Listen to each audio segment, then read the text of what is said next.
So this question just kind of asks me, A, B, C, and D, which one of these do we think is normal? Okay, so but not normal. Which one does it look like? So the mean is 100 for all of them. That doesn't help me. Okay, and that's why the mean is not always the best thing to know about actual data.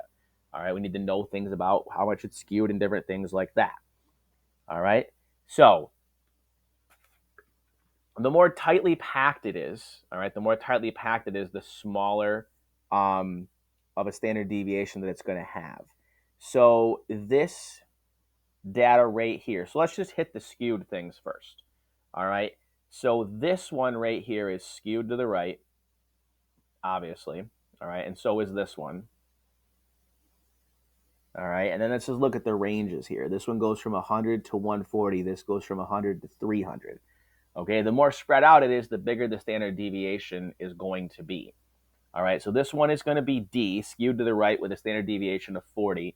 This one's going to be A, skewed to the right, but with a standard deviation of only 10 because the numbers are closer together.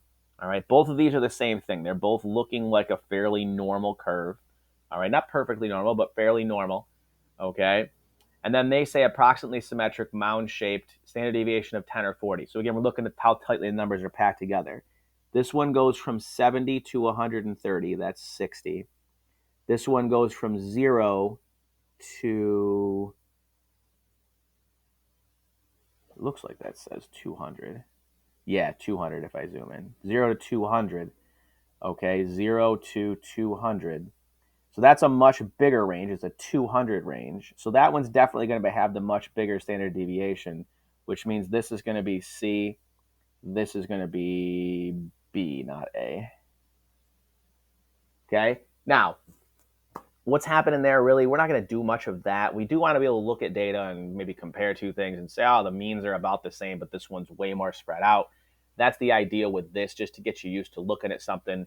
But we really just want to be able to recognize when something looks like a normal curve and when it doesn't. That's really what's important.